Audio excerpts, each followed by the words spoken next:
I think I managed to unmute myself. Okay, good. I'm speaking and I think it's recording everything, or it's listening, or actually my mic is picking everything up.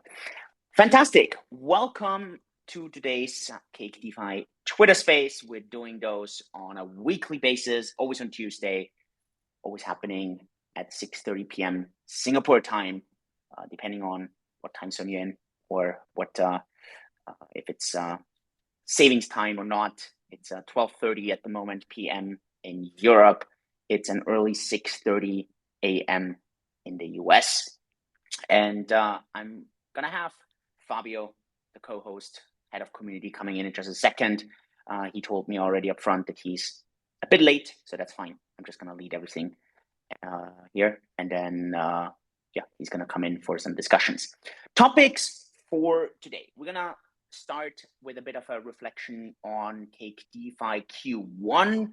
This is not going to be too extensive yet. I want to actually, as always, pull out a transparency report that we do on a quarterly basis where we discuss how did the quarter go. I want to give a bit of a preview here. Quick sneak peek. It was freaking awesome. I want to talk a bit about Cake DeFi Ventures. Quick update there. Posted something today on Twitter. And then maybe a quick sneak peek for Q2. Again, this is not going to be too extensive yet. We are actually doing that also with the transparency report. And then, so this is probably going to take maybe the first 20 minutes. And afterwards, we're going to go into the EU or the possible EU ban on non-custodial wallets. How does this affect us as a company? I want to give a bit of a preview to the Bitcoin conference that's starting in Miami. For those of you that care about general markets, Jamie Dimon, CEO JP Morgan, came out with a quite dim outlook in his newsletter. I hope Arba, who's running the Twitter feed on all this, maybe can link this then up later on. And maybe a few thoughts on Elon investing into Twitter. So with this kind of outlook, let's go a bit into the nitty gritty here. Maybe for those that are listening to this for the very first time, I am Julian. I'm the CEO and co-founder here at the company. We are doing these live on Twitter, so I hope you're following the Cake DeFi account on Twitter so you don't miss this. And this is getting recorded, and we're playing the recording later on. You can listen to that as a podcast on pretty much any popular podcasting platform. So I think this should be quite straightforward. Good. If you have questions, then you can just tweet at me, at Julian Hosp. I'll see that, and I'll be happy to answer your questions. You can also tweet at the company account at Cake DeFi, and we'll also see the questions. Whatever you prefer and whatever works well for you. Good. Less chitter-chatter. Let's go into the substance here, into the meat. So Q1, quick reflection here. We had quite a lot to clean up. I always mention this. You don't see this so much on the front end side of things, but especially on the back end side of things, this was quite extensive. We had insane team growth. We hired, I just saw the numbers today, 28 people in this first quarter. This is absolutely bonkers. That's actually more than in any 2 quarters combined in the past. It simply has to do that I think Cake DeFi has stepped up a bit to the larger stage. We have seen some really, really, really senior hires for various departments, both engineering, on the ops side, on the marketing side. So quite exciting. Some of these team members haven't started yet. They have signed. They're going to start in the next couple of weeks. So that's going to bring additional speed here. By the way, if you're listening to this, cakedefi.com/jobs. You see all the job openings. And please, if you are interested in working for a unicorn, one of Southeast Asia's fastest growing companies, then please apply. It would be great. We would prefer if you are in Singapore, but we are open to hiring remote as well. Clean up. I think that was a key one. We had some small revamps that I think you have seen already. We didn't really add a major kind of new product or a major new service in Q1. There is one outstanding, which is the borrow product or the loans product, where you can take out dollars against your cryptos. That's going to come out either at the end of this week or beginning of next week. So that was just kind of a little bit of a spillover from Q1 into Q2. But other than that, also from our side, there wasn't much to release as a new product or a new service in Q1. It was actually a lot about preparing for a lot of things that are happening in Q2. The Learn and Earn product, the Learn and Earn kind of promotion that we launched last week, so many of you have been using that. We've actually had the strongest weeks or the strongest couple of days when it comes to new user signups, when it comes to new KYCs.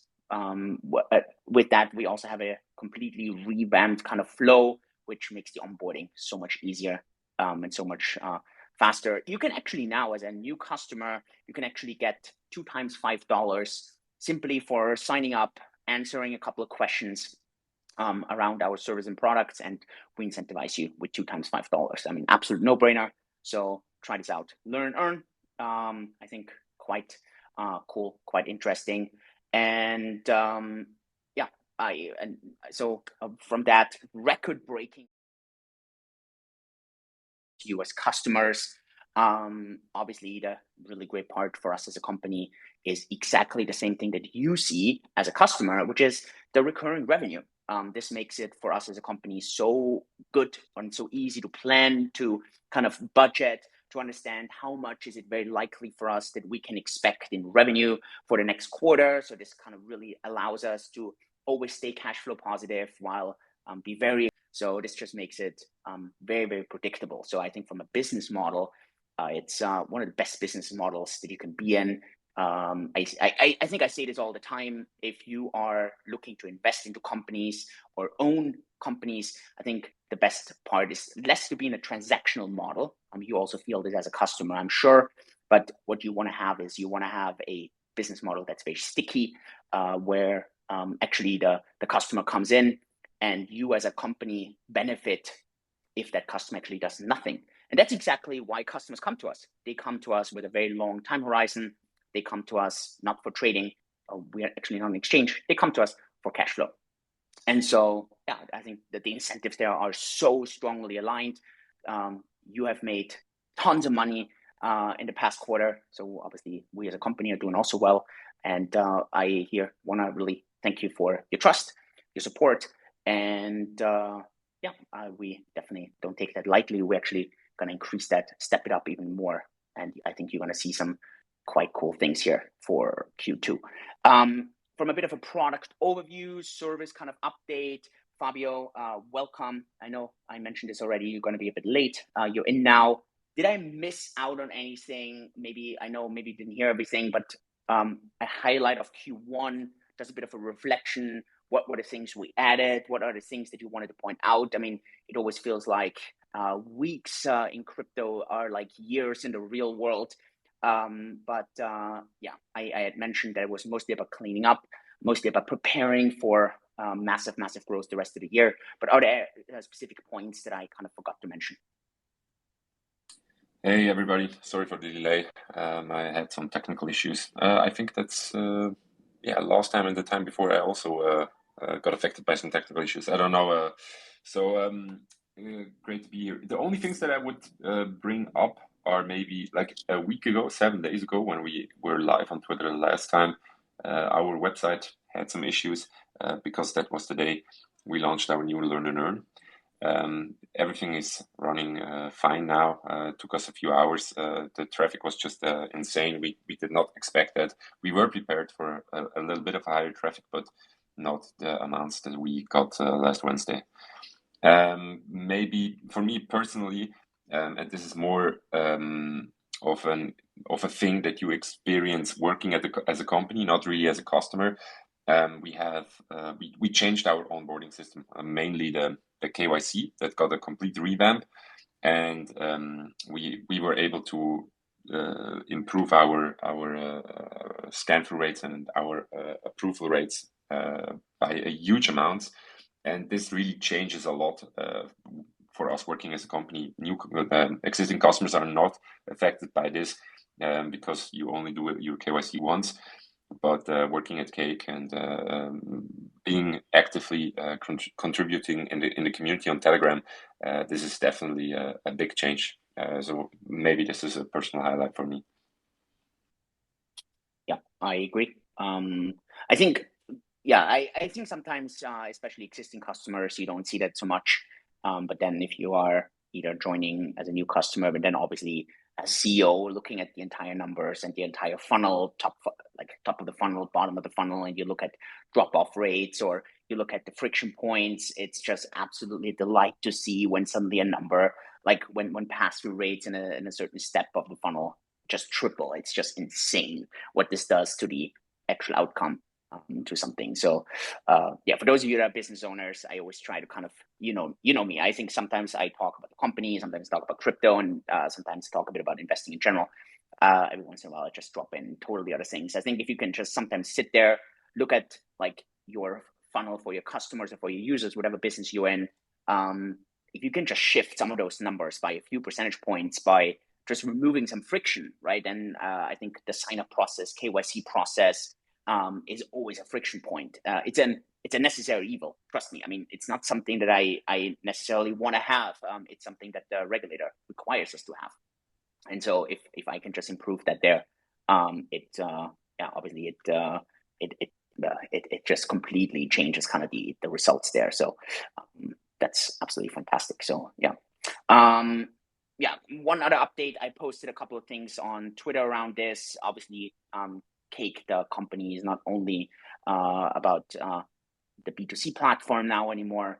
It has expanded in Q1. We have a fund, Cake DeFi Ventures. It's yeah, a complete separate kind of angle under the Cake kind of umbrella, if you want to call it. We have announced that in Q1, $100 million fund. The capital came from the company itself, so no outside investors. The angle there is mainly investing into Web3, metaverse, NFTs, DeFi, crypto as a whole, a bit of gaming, entertainment. We have, and I posted the statistics, we had a bit of a Q1 debrief today. It was absolutely insane to see those numbers. We have, I think, hundreds of startups where we sifted and sorted. I mean, some of the inbound quality was absolutely like questionable. Some of the inbound quality was absolutely incredible. There were startups that we sadly had to pass on just because they were so advanced already that we would have blown through our entire fund with a single investment, where we appreciate this. I mean, it was incredible to see the companies that reached out and said, hey, there will be some really interesting partnership opportunities. Are you interested in investing $50 million? I mean, this is just unreasonable for us to go and invest 50% of the fund into a single company. It doesn't matter how good this company is.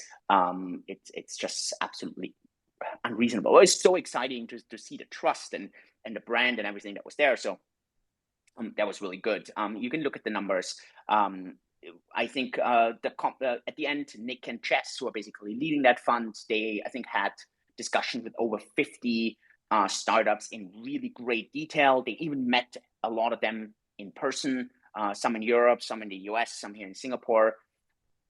At the end, so far, there, I think, are 58 startups still in the like late stage kind of selection process. You have to sift and sort through so many.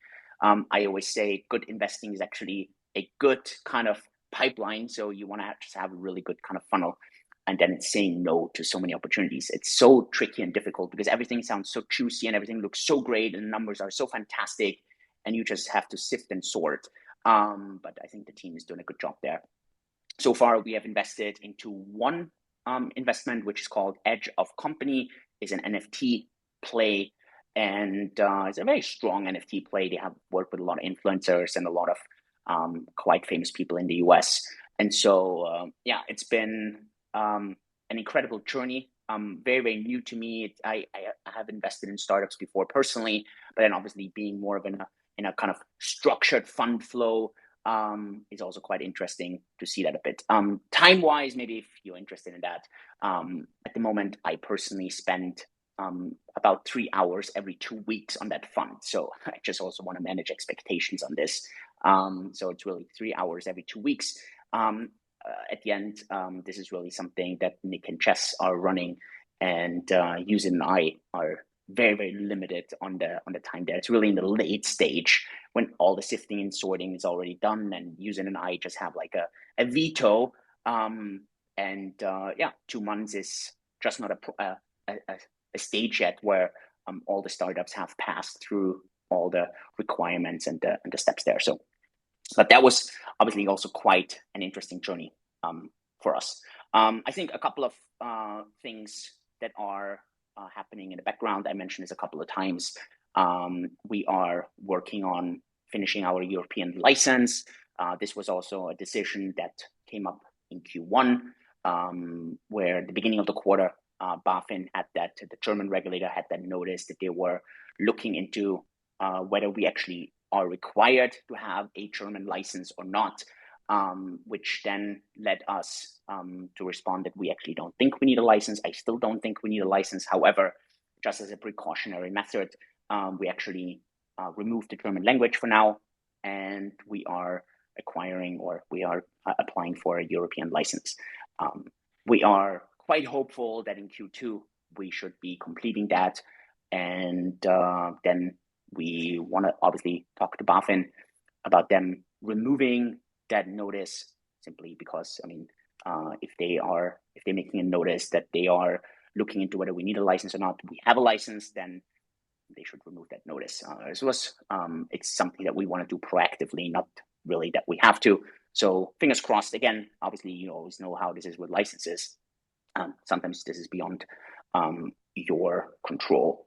So that's something to look into for Q2. Other things for Q2, there will definitely be a focus on other blockchains. So we have obviously looked a lot into Bitcoin, Ethereum, DeFi chain, Dash, Bitcoin Cash, Litecoin in the past, a bit of Dogecoin, and we really want to, for Q2 onwards, want to kind of diversify our DeFi offering, our staking offering into other blockchains. There's always a fear when I say this, where people are like, "Oh my goodness, does this mean you're going to spend less time on something else?" No, I actually think it's going to create very, very many interesting cross-marketing effects. It's actually going to connect communities very, very strongly. And so obviously we want to start with the larger blockchains first, simply because obviously there are large communities, and that's going to be an interesting point also, because obviously for other blockchains, there's going to be a lot of cross-marketing. So that's going to be obviously a main focus. We mentioned this at the beginning of the year, so that's going to be a main kind of point that we would love to look into Q2. And constantly working on the user experience when it comes onto the website. Obviously, there's going to be more and more of a focus to get people to use the mobile app, and on board with the mobile app. At the end, you can just control the user experience a lot more there. So that have been major points when it comes to Q2. Are there any points, Fabio, from you right now that you see that the community has brought up, things that around Cake, Q1, Q2, that people are asking, or things that we would like to address? There are multiple questions regarding onboarding of new ecosystems, new coins, new tokens. You just mentioned our stance there and where we are in the process. I guess what is important to understand for the broader community, especially for existing customers, is we kind of wanted to lay our base camp, our foundation really strong. And this is something that you don't see as a new customer. This is like the whole onboarding process. So the first time you ever come onto the homepage, the first time you download the app, you signing up, you going through the KYC. And this is fundamental for us as a company to move forward. We have very high goals and we want to achieve them. And we kind of delayed a little bit our bigger product launches and our bigger promotions because we want to set the foundations. And we are almost done there. The KYC system is working perfectly fine. We were, like as Julian mentioned, we had sharp increases in conversion rates, and also we experienced the strongest period in signups and in customers that in community funds deposited on the platform. And there is maybe some, like 90% of the work is done. And as soon as the fundamentals are in place, we will go into promotions and into the juicy nitty gritty stuff that is actually nice for existing customers. And it was a little bit hard to feel what was happening in Q1 because there were almost no touch points. If you are already a confirmed and existing customers, you don't really see what happened in the background. But so let's say the Q1 was for new customers.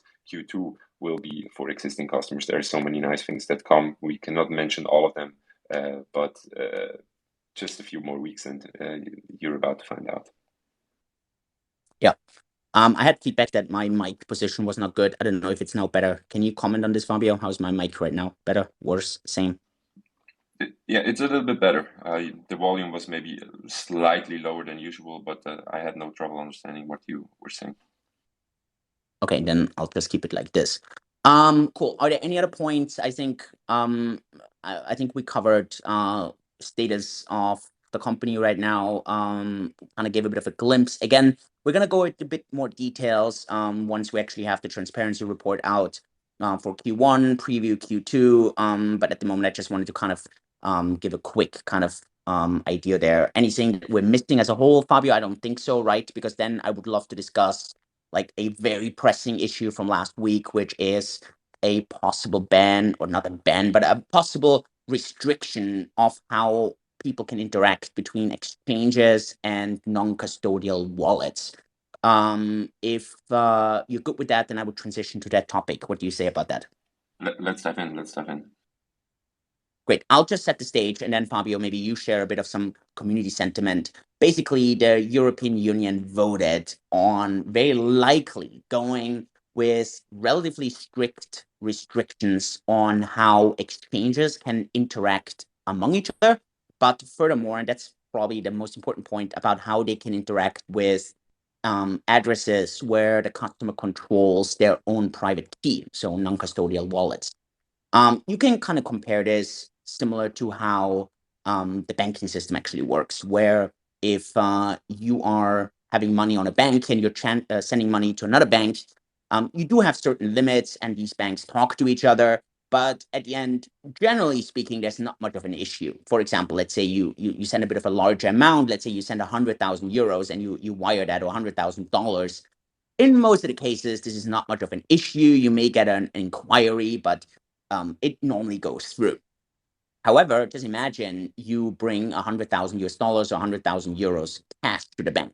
This is obviously a totally different story, because now the bank wants to know, where's this money coming from? Is this laundered? Was this taxed? Was this reported? Blah, blah, blah, blah, blah. And so in the crypto space, they are discussing this now as well. Actually, the travel rule kind of went this route already. We had covered that actually last week, and we discussed it there.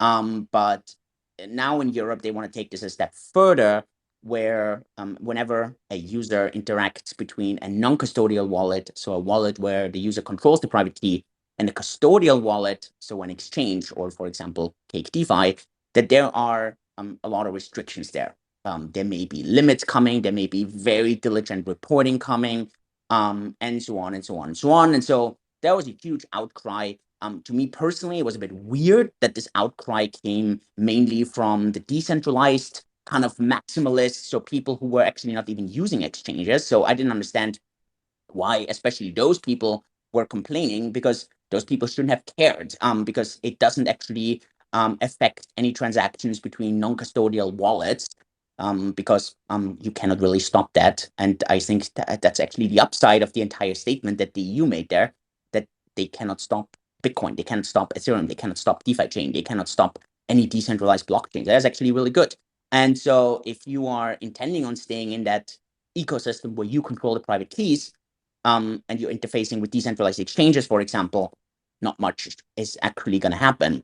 The issue obviously always comes when you want to use a centralized exchange or a centralized platform, for example, like Cake, because there you're going to have limits, reporting duties, requirements, and so on. So I would have assumed that there's more complaints actually coming from CEOs of these companies or actually the users there. But funny, actually, it was mostly from people who actually were off exchanges anyways. Um, and many times they actually talk bad about decentralized platforms. So I was surprised that some of the criticism actually came from these people. Um, my personal thoughts, no, actually, Fabio, share a bit about what you saw in the community.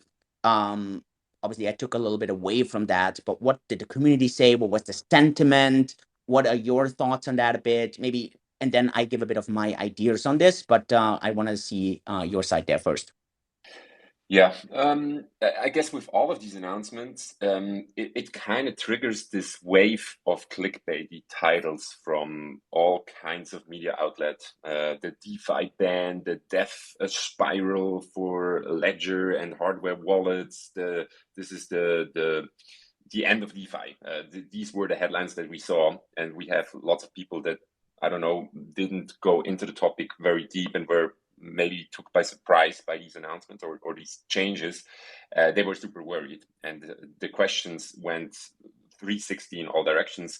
So some people were like, okay, do I need to get my funds from an exchange onto my hardware wallet and keep it there? Is this the only safe way? And the other way around as well. So do I need to take my coins from my hardware wallet and deposit it into an exchange before this comes into action? So I saw both sides of this question, so lots of uncertainty, and people were a big camp of people was expecting that this is a ban, where they practically ban non-custodial wallets and hardware wallets, which of course is not the case. It's not a ban that you can no longer use a desktop wallet or a hardware wallet or a wallet where you control your private keys. It's more the step in between. And there was, especially in our Telegram groups and on social media, lots of education, I guess, to be done, where you kind of needed to tell the people that were super worried what was actually happening. And you were talking about this, I think, a while back, and you were expecting regulators and governments to jump in and get their, I don't know, control or share of the cake, or whatever you want to call it. And lots of people actually were expecting the regulators to move in. And in lots of regards, in my opinion at least, this is a good thing. The question is how the execution is done. And for the people that asked in our chats, do I need to be worried about this regulation? So the question they asked is, okay, are my coins going to be lost if I keep them on a ledger? Will I ever be able to bring them onto an exchange and cash them out? And so this is my personal take on it. I think you should not be worried if you declare that you own these coins. And of course, every country and every jurisdiction is a little bit different there when it comes to taxes. But if you keep your Bitcoin or any other cryptocurrency on a hardware wallet, and at one point you want to cash it out, the implications of this living in Europe is probably that you need to declare where these funds are coming from. And like Julian just mentioned, with these bank transactions, if you show up with $1 million, of course people want to know, hey, where's this coming from? And so I guess if you play it by the rules, there's not a lot you need to be worried about. That's at least my opinion on it. But you are far deeper into this whole regulation thing, and I think you have some good connections to the European Union and the politicians there. So I'm really excited to listen what you have to say, Julian. Now, actually, I think you summarized it really well. I have a similar kind of take here. I actually don't really much else to add here. Maybe one thing, if I think some of these things may actually come faster than you expect. Obviously, for on the one hand, I mean, what would I do as a customer? It's actually the same thing that I would always suggest a customer. And here I'm really taking my CEO hat off, and I'm taking a crypto investor or any investor approach, which is always diversify. Diversification is the only free lunch you have in investing. And while I would love for you to put all your funds onto Cake DeFi, it is not what I'm expecting for you to do. I think it makes sense to have some funds off of Cake DeFi and some funds on Cake DeFi. I always call it the famous half Bitcoin that I always keep off an exchange. And that's just that half Bitcoin that I just always want to have access to any centralized exchange. And however, obviously, just be prepared that maybe that half Bitcoin is going to be a bit of a harder time moving it back onto an exchange or onto Cake DeFi. So if you want to be if you're just getting insecure about this, I just want to tell you this may actually happen faster than you sometimes may expect. I think also the US, Asia, many jurisdictions are gonna quickly move on that and then move your funds earlier to a centralized exchange or to a platform like Cake DeFi if you ever intend on having them in a regulated system. If these are funds where you're like, look, I don't want anyone to know about these funds. These funds are the censorship resistant, like digital kind of asset where no one knows that they're there, no one can take them away. Then obviously these funds, I mean, by definition, they cannot be on a centralized platform. But if you are intending to have these funds because at some point maybe you need to put them into the banking system or into the traditional system, I would probably move them earlier than later back into the centralized ecosystem. Yeah, but other than that, I completely agree with Fabio. Not much actually to add there. Yeah.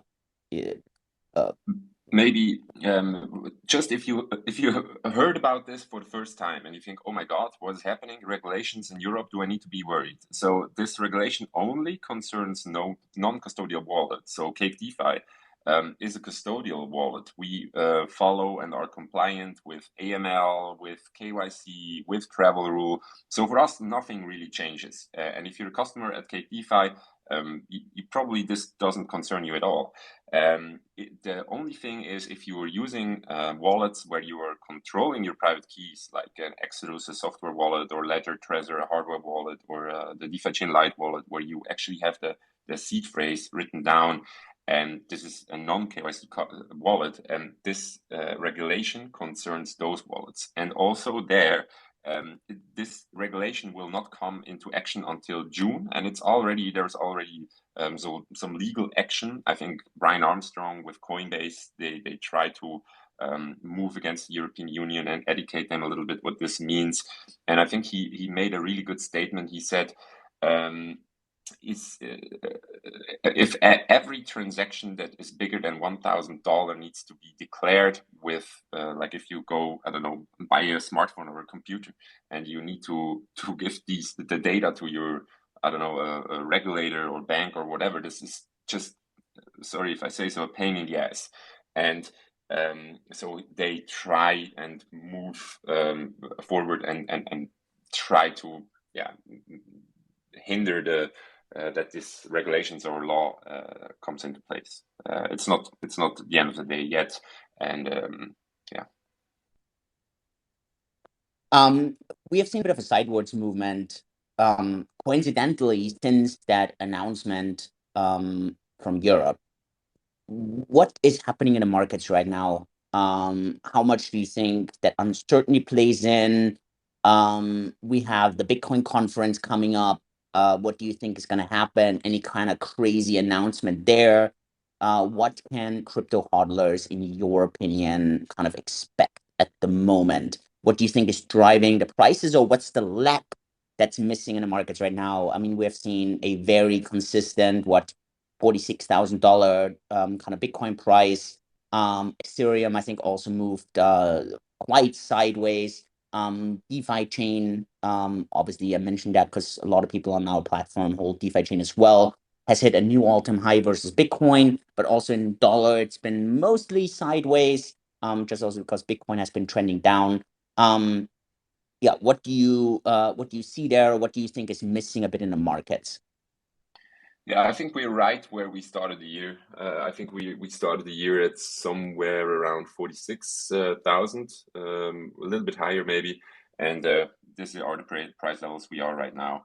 So I'm just waiting to see come on, Bitcoin, do something meme appearing on social media. So right now it's just a little bit boring, but you already mentioned there is tomorrow the Bitcoin conference 2020 coming up, and I expect a few delightful announcements. Like it's going to be a lot bigger than the one last year. I think last year they had like 4,000 people there, and I think this one is 3 or 5 times bigger, or even I don't know the exact numbers, but it's a lot bigger than last year. And they kind of are a little bit secretive about their announcements. So last year we had Bukele, the president of El Salvador, coming out and making the announcement that El Salvador will adopt Bitcoin as legal tender. I have a few ideas. These are rumors, not facts, but I think public figures like Jordan Peterson may or may not be there. I think Robert Breedlove, he will have an interview session where the guest is not confirmed, and my best guess is that Jordan Peterson will be there. He's a big I don't know, role model or hero of mine. I read his book, so I'm very excited about that. And he had an interview with Severin Amus a little bit earlier this year or last year, where they talked Bitcoin. He's a let's say a Bitcoin fan, and I think there are some heavy rumors. These are rumors. Still, at least in my opinion, they are not confirmed, that maybe Apple is doing something with a browser extension and MetaMask on Safari, or that they could do a hardware wallet or something like that. And I guess this would, of course, if a big player like, I don't know, Google or Amazon or Apple would enter the space with a good product, this could, of course, have heavy price impacts. Other than that, it's still the same as we talked last week. It's probably the Luna buying having regular buy orders. And also they said they will not stop buying. Sailor hedging even more with macro strategy. So and we have consistent good news coming out, but not a lot of effect at the price.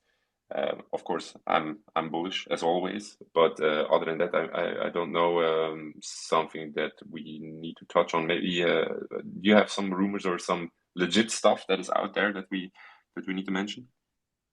No, absolutely not. And that's especially for the Bitcoin conference. Normally, like last year, I had heard rumors that there will be some announcement uh, by Strike, that like El Salvador is gonna jump on there. I mean, this was really like I kind of had this rumor this year. I really got nothing. Really nothing.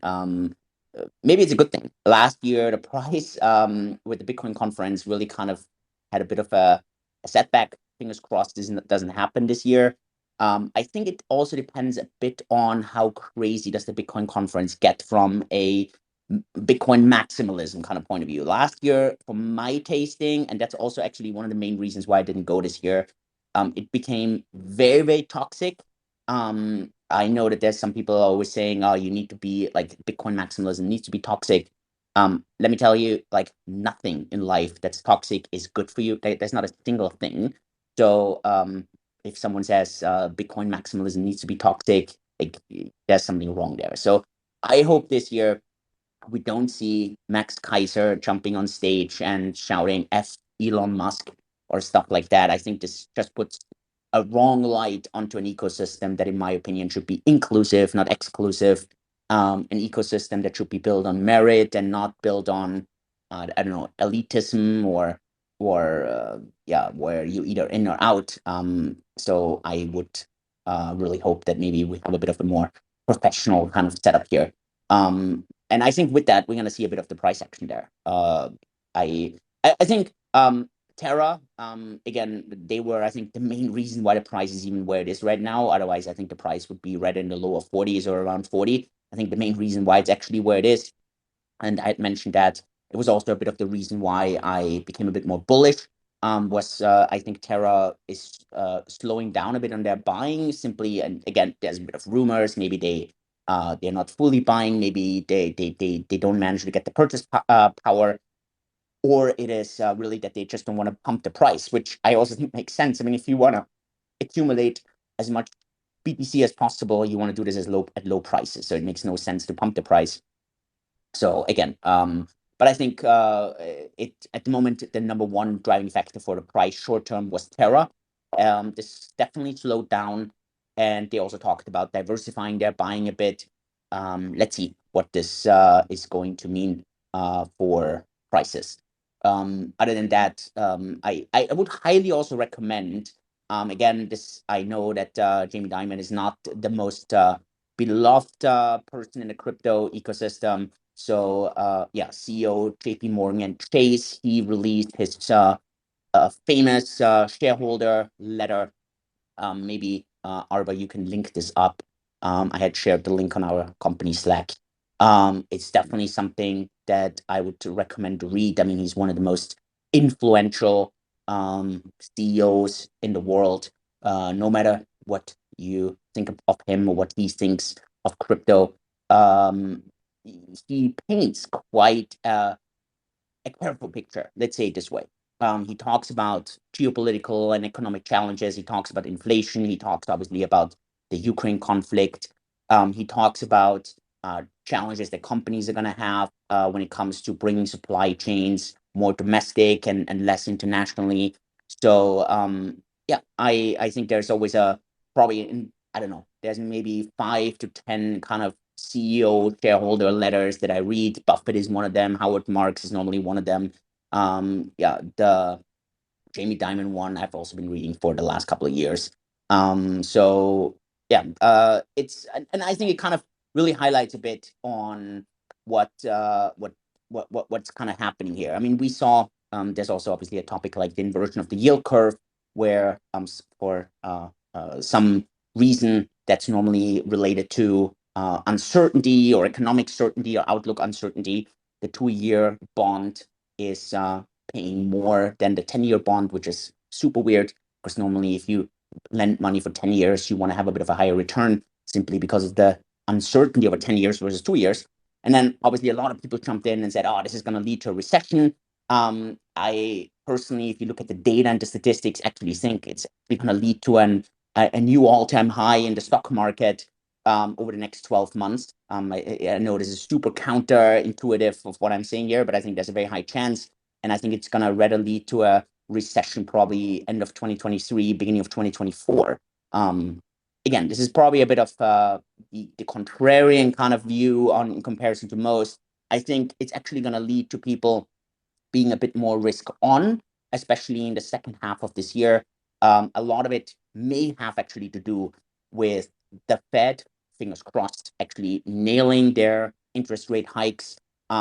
Hopefully, and this is really kind of really big hope, that the humanitarian crisis right now in Ukraine gets really solved, and that there can be a resolution there. At the end, it doesn't matter which side of the war you're on here. What really matters is that any kind of human suffering stops. And so obviously that would then not only help the entire world, this would get the entire world also more confident about the outlook. So these are all kind of possible factors, but in the long run there, if you read his shareholder letter, it does paint a bit of a dreary pictures for the rest of the decade. So I would highly recommend you reading that. I don't know, Fabio, if you have any thoughts on the general markets there or general economy. I know normally you're way more focused on crypto, but yeah, I just kind of wanted to bring this up here. Yeah, for me it's super difficult. For me it's a first ever. I was pretty sure about my investment strategy from, let's say, 2010 until 2020. I was big on indexing and a little bit in gold and of course Bitcoin. But I'm not so sure now. And I try to learn, and I try to look back in history, maybe at the 30s or 40s, 70s, that we could compare this time to. But I mentioned this Julian had in person, that I feel quite unsecure with a heavy part of my investment. So I have quite of a big cash position right now, which I don't really know what to do with. But it's a very interesting time and lots of conflicting opinions. We see a lot of people, like I personally follow an influencer out of Singapore. It's called Jig and Genius. And he has amazing calls on the stock market, on crypto. He talks a lot about both. And he had a lot of really good calls, and he had a video, I think a week ago, where he said he's going to sell almost everything. and this shocked me a little bit. And so he's expecting a recession or a drawdown right now, and other people like Jamie Dimon are also very bearish.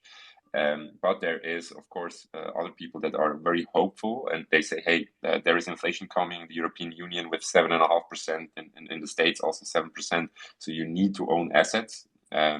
So yeah, it's a very crazy period, and I try to stay up to date as possible. And as you say, Julian, I try not to be wrong as much as possible. But I don't have any good takes for this year. I personally, I tend maybe 60-40 to that we will see new all-time highs in the stock market and in cryptocurrencies, but it could also go the other way. Yeah, just I think the main thing that I want to point out here is if the majority of people are suddenly convinced that we're gonna see a recession right now and markets are gonna tank, crypto's going down, and Bitcoin's going to go into the 30s and 20s, and stocks are going lower. Yeah, just be sure that you're not trying to be right here, which basically means you're going into cash, for example, and you're all in cash, and suddenly you're betting on cash being the valuable thing.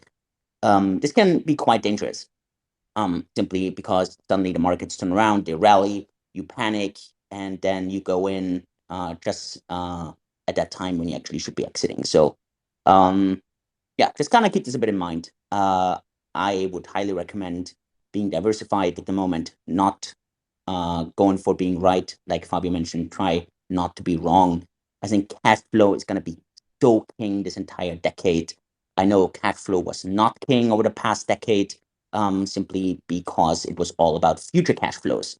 Where right now it's really about current cash flows. You see all the companies with cash flow, doesn't matter if they're small or big, those companies, no matter if small or big, that have positive cash flow, they're being rewarded heavily at the moment. Those companies that are promising future cash flow, but they're burning cash at the moment, they are being heavily discounted righteously at the current market environment.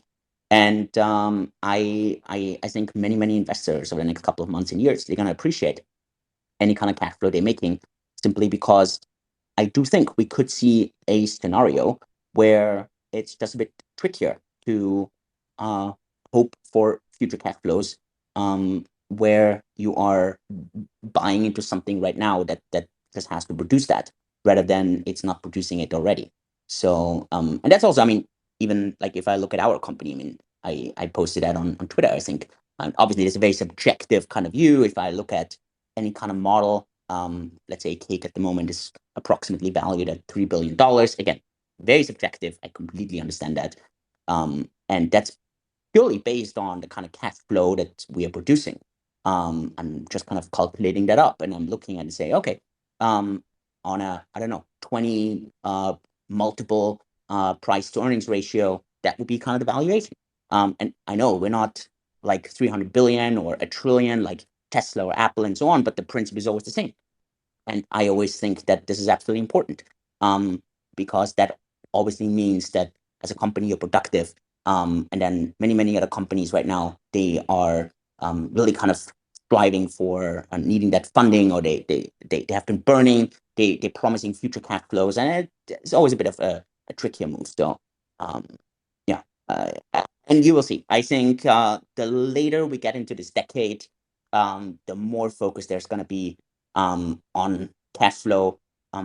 If you look at the past 10 years, it was the exact opposite, right? You actually wanted to invest into things that were burning cash like crazy, and they promised that in 10 years they're going to use a lot of cash. And there's always a time for that, and a time for something else. So, yeah. Yeah, I don't know, Fabio, what do you think about Elon Musk investing, I think, a 9.2% stake into Twitter? There was also, maybe if you saw that, and maybe Arba, you can also post it on Twitter. First of all, post that link about Elon, but I think no one really missed that, or you didn't miss that. There was also this really crazy rumor this really crazy options trading right before closing the day before, where someone bought an extraordinary large amount of options. Um, Obviously, speculation around insider trading is there, and so quite let's see if anything comes out of that. May just be a coincidence. But yeah, obviously this caused a huge ripple effect. Twitter pumped by like 26% or something. Yeah, I made this tweet where I said, any normal customer of a company, if they have a complaint, they send in a customer support ticket. Elon just takes a stake in the company. He asked this question today as a poll. Should the company have should Twitter have an edit button? And then the CEO of Twitter actually jumped in and said, hey, this poll really actually means something. If there's really an outcome. So Parag, if you don't know Parag Agrawal, he's the CEO of Twitter after Jack Dorsey stepped down. And so he said the consequences of this poll will be important. So please vote carefully. What was the Twitterverse saying about all this? What is the cryptoverse? You think Doge is going to pump because of that? What's the status? Yeah, I have some conflicting feelings about the Elon and Twitter. Like, I love Twitter. It's really, I think it's my favorite social media platform. I spend the most time on it. If I look at my screen time, Twitter is completely dominating, and it is also one of the best places to get, at least in my mind, to get your source from. There is a few downsides when it comes to Twitter. Of course, you have these small echo chambers, these bubbles. So you're practically looking for the things you like, and you're put in these groups, and the algorithm helps you to stay in them. Then you have the whole censorship resistance. We saw a little bit of that during the pandemic, and also with other politicians or people getting canceled on Twitter. And you have things like the edit button that was a big surprise to me, that around 70 to 80% of people seem to be in favor of an edit button, and also about the same amount of people feel that Twitter has an issue with freedom of speech. The questions I ask myself is, okay, Elon has this 10% stake in Twitter now. Is he actually able to change these things? And is there a good way to implement these changes?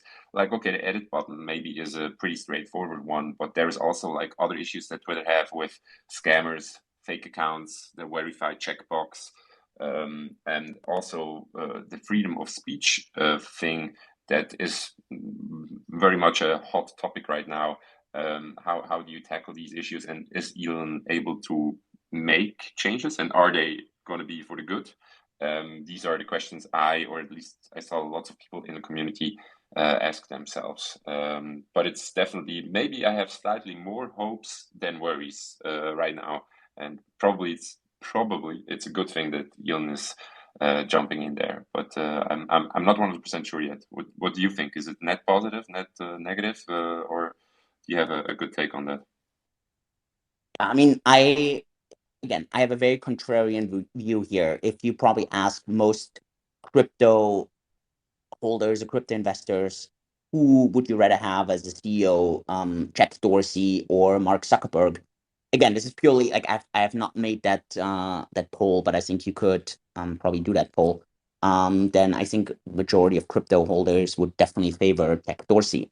But from a pure shareholder perspective, that's absolutely idiotic. Facebook is like so much more influential than Twitter. And an investment into Twitter, I think, would have almost returned no money since its IPO. I think very little, while a Facebook investment has been like absolutely profitable. So of course you can always say this is not the CEO, but at the end, who else? I mean, yeah, sure, it's an entire team, but it starts somewhere, right? So the CEO is to claim or to give credit for. That doesn't mean that I like Mark Zuckerberg as an individual. I have no clue. I've never met Mark Zuckerberg, nor have I met Jack Dorsey, so I don't know. But from a pure company standpoint, like Twitter has been a shit show as an investment. It has been a shit show as a platform. It's just, it's just been the academic place to be, full of trolls. And I mean, there's always this funny thing that Twitter's pitch deck should have been. It's the place where all the rich and influential people hang out to be trolled by no-namers, right? By anonymous accounts, and it's so true. but it's also, I mean, Twitter is the only social media platform that I hang out personally, right, where I really spend time at. And so I actually do hope that Elon taking such a large stake, and I actually hope he's actually increasing that stake. That would be really, really great. I don't know if he is or what's his ideas there. Maybe he's just testing the waters right now and sees. But I think it could have a meaningful impact. I really disagree with some of the deplatforming that social media channels have done in general, right? And again, that doesn't mean that I'm against. I mean, I actually had this really interesting piece, and I just want to kind of throw this out there. So if you'd ask most crypto people if they are pro or against censorship, then I think most crypto people would say, "Oh, I'm against censorship." I mean, you want to completely let the best idea rise to the top, and I completely agree. But if you did that, and you see this on Twitter and you see this on YouTube and so on, you see how many bots and how much spam is actually happening there. So what if you actually have zero censorship? You would actually have it's impossible for you to actually have a meaningful conversation online because robots are just so much faster and they spam everything left and right. And so some of the complaints, I mean, if you look into my YouTube videos, under every YouTube video, I don't know how many spam accounts tell you to send money to one address. On Facebook, it's the exact same bullshit. On Twitter, it's the same, right? So actually, if you are honest, you're like, sure, I want censorship. Because, for example, the bots, right? They should be censored. So if we're honest about it, actually all of us want a certain amount of censorship. Now, the only thing we need to kind of define is how much of that censorship do we want? And I think that's the entire discussion here, where we're like, okay, how much of that? And I do think that the social media companies, all of them, overstepped their power there. And I am super happy that, for example, someone like Joe Rogan is completely pushing back against that. That someone like Elon is really pushing back against that. And so it would be very interesting to see now, maybe with such a move, we see a bit of a trend back from this cancel culture. From if you don't agree with my opinion, you should be canceled, which makes absolutely no sense. Again, this doesn't mean that you as an individual can't block another individual. That's actually I have no issue with that, and I think that's fine. But it's about an entire platform deplatforming you. It's like Chappelle, this entire outcry there. I think this is just where it gets very tricky and very difficult.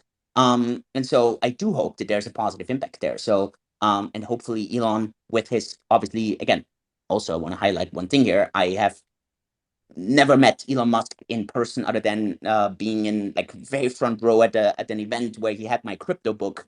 But other than that, I've not spent a single second interacting with him. So I don't know anything else or more than you probably do. But from everything that I have seen, he comes across as very outcome oriented, a can do mentality, very shareholder oriented. I mean, my Tesla investment has been one of the best performing stock investments I've ever owned. So hopefully, the impact that he has as a shareholder on Twitter. And I, again, even right now, I would refuse to own a single share of Twitter because I just think that company's a shit show. It's not well run. I think the product is like it needs so much improvement, but I do also think the entire kind of merit here, and I also want to highlight here, I don't own a single social media company. I have not invested in any other social media companies here. So it's just clear, this not that I don't own a single Facebook share, for example. But it could be a sign here that you're like, okay, maybe this would be an interesting turning point. I mean, there's a possibility here. So I don't know. This at least how I see this. Yeah, I don't know if you want to add anything there. Just maybe in the beginning you touched on the returns on Twitter and Facebook and a comparison of Dorothy and Soccer Man. And the if you invested in the Facebook IPO, you're almost up an order of magnitude. So you would have done a 10x. If you would have invested in 2014 Twitter IPO, you're like right now you break even. That's a pretty heavy comparison if you were just looking at the performance of those two assets.